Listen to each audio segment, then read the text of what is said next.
we were able to find a 900 global Cove. So today we are going to do a full review of this brand new 900 global ball and why it's a lot more different than what you might think. Big shout out to my Pro Shop Champions Pro Shop in Owatonna and Mankato, Minnesota. That's how we were able to get this ball. So make sure to go check them out or check me out on Tuesdays in the Owatonna shop if you guys want to have your balls drilled by us. But let's get into what this Cove is. The 900 Global Cove is a symmetrical hybrid ball, but it doesn't really act like a hybrid at all. This ball has a brand new core and brand new cover stock from 900 Global. The core is called the Magna AI core, so it has AI tech in it. It's a 2.49 RG, so on the low side, 044 differential. That's also on like the medium to low-ish side. That's not a differential that you see that often. Usually if you find a differential this low, it's on that lower end equipment, but this Cove is not really low end.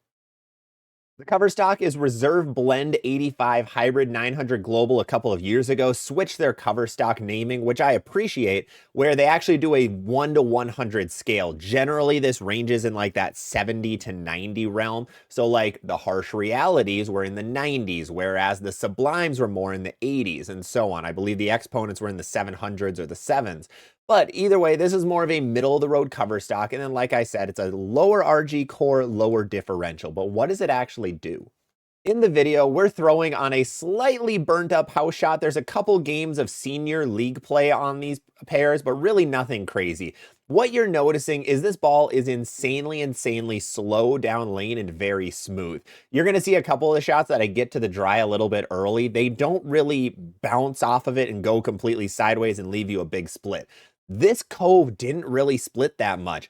It gets further down lane than what you would expect. However, it is just so smooth. This is probably the smoothest ball in 900 Global and all of Storm's lineups right now. I think this and the Ion Pro are probably tied right now for the smoothest bowling ball shapes in those catalogs.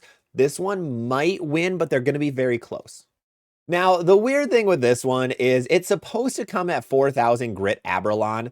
Mine didn't. Storm has unfortunately been very inconsistent with the cover stocks out of box and what the surface prep is.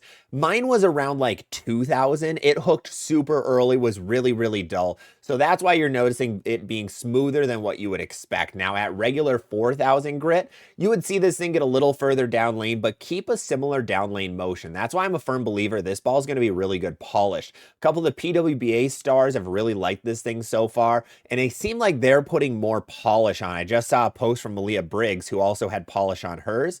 So I think that's going to be the way that this ball really looks best. This duller finish is going to be great on sport shots if you want to play straighter. This would be a great ball to start with like a 40 to 41 foot pattern where you want to play a little straighter or you have to, because this ball is not going to get offline very quickly. Now the Ember that we're going to talk about in a future video is definitely going to get offline quickly. This one is not. In the video, I compare this to the Phaze 2 and the Scorpion Low Flare. The biggest question is how different is this than a Phaze 2? And the Phaze 2 and Rockstar are going to be close together, so I would assume here, like, I throw a Phaze 2, Rockstar would be very similar. What I noticed from the Cove is that it is going to be that little bit weaker. It flares less, so it's going to get further down lane. However, it's smoother than my Phaze 2. You're going to notice the Phaze 2 on this shot, one, looks incredible. This is my 2020 pour of a Phaze 2, looks immaculate. But you can notice it's a lot rounder and it's actually continuing through the pins, whereas this Cove really wants to be very slow. You also see me compare it to the Scorpion Low Flare from Hammer, and this is going to be the closest ball I've seen to that Low Flare yet. The Low Flare has that really strong cover and that weaker core. That's kind of what it feels like the Cove has. It feels like that RB85 is actually a lot stronger than you'd expect, and it is stronger on their scale, but it is a pretty strong cover stock, but that core isn't that hefty. So I see those two bowling balls being fairly close together. I think the Cove is going to be a little bit smoother and a little bit slower and chuggier down lane where it wants to play straighter than what the Scorpion Low Flare does. You're going to notice in a couple shots when I get the Low Flare a little bit to the friction, it drives through the 8-pin slot, where the Cove doesn't as much. The Cove kind of really goes slow off of that spot compared to what the Low Flare does. So who is going to like this 900 Global Cove? I think this ball is going to be phenomenal for guys with high axis rotation. If you guys watched my old swag video a couple of weeks ago, I said high axis rotation guys will love that equipment. I think they would really like this Cove as well. So if you're someone who spins the ball a little bit more, higher axis rotation, not that lower side, you might really like this thing for your house shot because this ball doesn't go offline quickly. A lot of pearl balls, a lot of other solids, basically everything in the Brunswick catalog right now really wants to go left if you're a righty. It really wants to just be sharp and angular on you and go sideways. This Cove doesn't. There was a couple of shots in the videos and even after the videos where I would spin the ball, add a lot of axis rotation.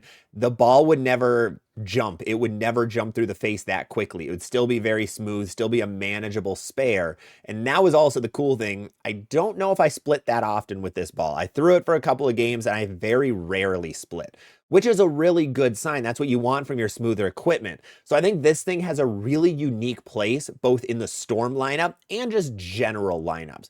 I don't really see a ball like this Cove right now. It could be, you could maybe say a Venom Shock is close-ish in terms of strength and smoothness. That's probably the closest thing from another bowling company that I could see with this 900 Global Cove, but otherwise there really isn't much here. But overall, this Cove falls below the Phase 2, below the Rockstar, but it's going to fall or go above the IQ Tour, and it's going to be kind of close to that Ion Pro. I think the Ion Pro and this guy are going to be very close together. So if you have an Ion Pro, don't get a Cove. If you want the Cove, don't get an Ion Pro. The cool thing with this Cove, it's $175, not too bad of a price point, nothing crazy, nothing terrible, pretty much middle of the road for a Storm ball in terms of price. It fits a really good spot, a really unique spot in that medium and smooth category that I think a lot of bowlers are actually going to really like. I had a fun time throwing this ball, and that's always means something, is if you enjoy actually throwing it. And I actually had a good time throwing it, so that was a really good sign.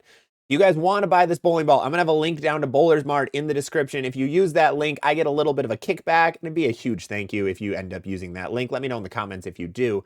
But otherwise, we are going to have a review then of the Ember coming very, very soon. So make sure to stay tuned to the channel, make sure to subscribe, and I will see you on the next one.